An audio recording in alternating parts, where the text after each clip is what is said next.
పాకిస్తాన్ కి అగైన్స్ట్ గా ఆపరేషన్ బాన్ లాంచ్ చేశారు.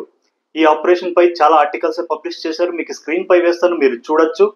బిఎల్ఎఫ్ లాంచ్ చేశారు ఈ ఆపరేషన్. బిఎల్ఎఫ్ అంటే బలోచ్ లిబరేషన్ ఫ్రంట్.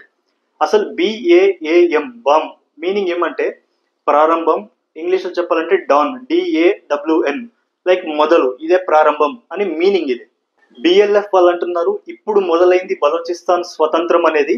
ఈ ఆపరేషన్ కీలకంగా మెయిన్ గా ఫోకస్ చేసేది బలోచిస్తాన్ కి ఫ్రీడమ్ ఎలా తేవాలి, దాని రిలేటెడ్ ఎలా అటాక్స్ చేయాలి, ఫ్రీడమ్ ఎలా సంపాదించాలి from the state of Pakistan.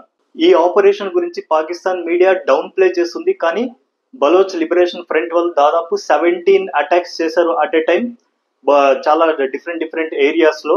రానున్న సమయంలో ఈ ఆపరేషన్ కింద ఇంకా చాలా పెద్ద పెద్ద అటాక్స్ జరుగుతాయి. ఎప్పుడైతే మనం బలోచిస్తాన్ ఫ్రీడమ్ అనే పదం వింటానో నాకైతే 2006 లో పబ్లిష్ అయిన ఒక ఫోటో ఫ్లాష్ అవుతుంది. అది చాలా ఇంపార్టెంట్ అనమాట. ఆ పిక్చర్ నేను మీకు స్క్రీన్ మీద వేస్తాను, మీరు ఒకసారి ఆ పిక్చర్ ని అబ్జర్వ్ చేయండి. అలాగే ఛానల్ ని సబ్స్క్రైబ్ చేయండి, నేను అప్లోడ్ చేయగానే వీడియో మీ వరకు చేరుతుంది. So let's continue the video.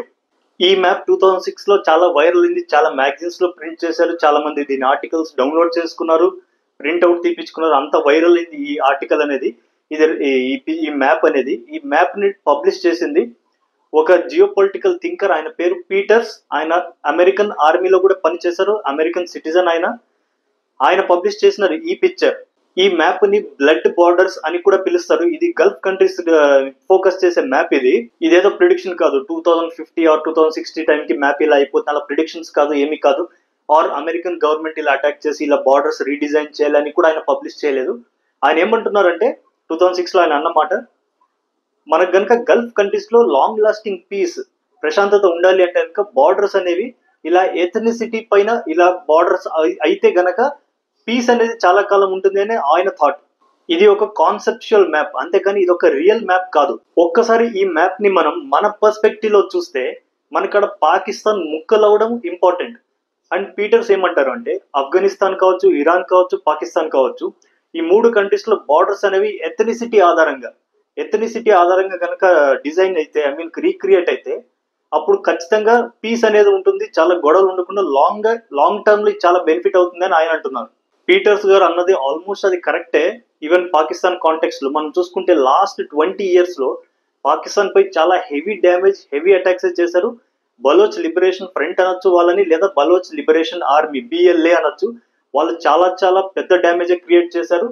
And అది మాత్రమే కాదు, చిన్న విలేజెస్ బలోచిస్తాన్ లో వాళ్ళు చాలా వరకు క్యాప్చర్ చేశారు. వాళ్ళ ఇన్ఫ్లుయెన్స్ పాకిస్తాన్ ఆర్మీ ఇన్ఫ్లుయెన్స్ కంటే చాలా ఎక్కువ ఉంది. ఆ ఏరియాలో వాళ్ళు మెల్లిమెల్లిగా క్రమంగా వాళ్ళు బలం పుంజుకుంటున్నారు. అండ్ వాళ్ళు చాలా ఓపెన్ గా అంటున్నారు, మా ఎజెండా నెక్స్ట్ స్వతంత్రమే బలోచిస్తానికి, నాట్ లెస్ దాన్ దట్. దానికి తక్కువగా మేము ఏం ఆలోచించట్లేదు, మా ఫోకస్ కేవలం స్వతంత్రం ఎలా తేవాలి అని. రానున్న కాలంలో గట్టిగా అటాక్స్ జరుగుతాయి. ఈ ఆపరేషన్ కింద అటాక్స్ అనేవి తీవ్ర స్థాయి అనేది ఇంకా పెరుగుతూనే ఉంటుంది. రీసెంట్ గా ఒక ఆర్టికల్ పబ్లిష్ అయింది ఆల్ ఇండియా రేడియోలో. దాని హెడ్డింగ్ ఏమంటే like Baloch urge United Nations to recognise Democratic Republic of Balochistan. అంటే మమ్మల్ని రికగ్నైజ్ చేయండి అని వాళ్ళు రిక్వెస్ట్ చేస్తున్నారు. మీరు గమనించుకుంటే పాకిస్తాన్ అఫీషియల్ నేమ్ వచ్చేసి ఇస్లామిక్ రిపబ్లిక్ ఆఫ్ పాకిస్తాన్. కానీ బలోచ్ వాళ్ళు ఏమంటారంటే మా కంట్రీ మేము ఏదైతే క్రియేట్ చేసుకోవాలనుకుంటున్నామో దాని పేరు డెమోక్రటిక్ రిపబ్లిక్ ఆఫ్ బలోచిస్తాన్ అని. మనం గతంలో చూసుకుంటే రిలీజియన్ పైన క్రియేట్ అయిన కంట్రీ పాకిస్తాన్ మాత్రమే.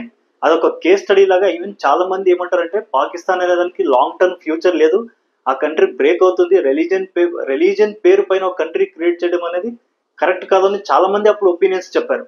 మనం ఎందుకు యునైటెడ్ నేషన్స్ లో ఓపెన్ గా బలోచిస్తాన్ కి సపోర్ట్ చేయము, బలోచిస్తాన్ క్రియేట్ అవ్వాలని మనం ఎందుకు ఓపెన్ గా అనలేకపోతున్నాము అంటే జియో పొలిటికల్ గా చిన్న ఒక డ్రాబ్యాక్ పాయింట్ అనేది అక్కడ ఉంది. అది ఏంటి అంటే మనం కనుక బలోచిస్తాన్ కి సపోర్ట్ చేస్తే బలోచిస్తాన్ అనే ఏరియా కేవలం పాకిస్తాన్ లోనే లేదు, దాని ఏరియా కొంత భాగం ఈవెన్ ఇరాన్ లో కూడా పడుతుంది.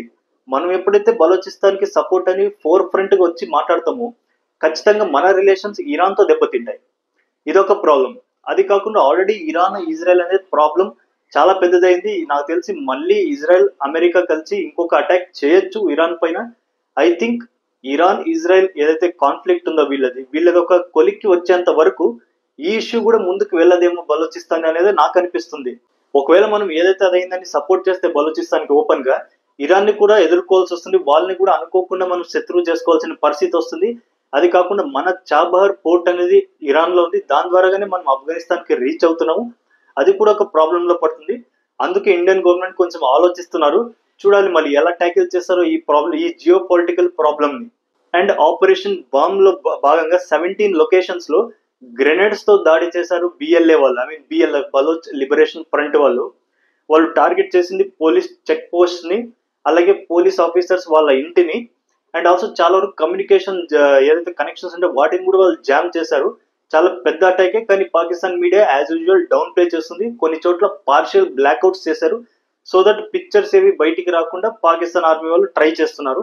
అసలు ఈ ఇరాన్ ఇజ్రాయెల్ ఇష్యూ కావచ్చు, లేదా బలోచిస్తాన్ది ఈ బిఎల్ఏ వాళ్ళది ఇష్యూ కావచ్చు, అసలు మనకి అమెరికాలో ఒక స్ట్రాంగ్ లీడర్ అంటూ ఉంటే మనం ఏ స్టెప్స్ తీసుకోవాలి అనేది మనకు క్లారిటీ ఉంటుంది. ట్రంప్ వచ్చేసి అసలు స్ట్రాంగ్ లీడర్ అనలో పిచ్చోడు అనలో అర్థం కాదు. ఒక రోజు ఒకటి మాట్లాడతాడు, నెక్స్ట్ డే యూటర్న్ తీసుకుంటాడు. టారిఫ్ 200% అంటాడు, మళ్ళీ 30 అంటాడు, మళ్ళీ ఏవి లేవు అంటాడు, మళ్ళీ 10% అంటాడు. బంగ్లాదేశ్ పై కూడా రీసెంట్ గా వేసాడు టారిఫ్స్. అసలు ఆ మంచి పాలసీస్ అనేది కన్సిస్టెన్సీ లేదు. సో బహుశా ఏదైతే ట్రంప్ టెన్యూర్ అయిపోయిన తర్వాత ఏమైనా చేంజెస్ మనకి క్లియర్ గా కనిపించవచ్చు. అప్పటి వరకు నాకు తెలిసి మొత్తం ఇది జంబుడ్ సెంటెన్స్ లాగా ఏది క్లారిటీ ఉండదు.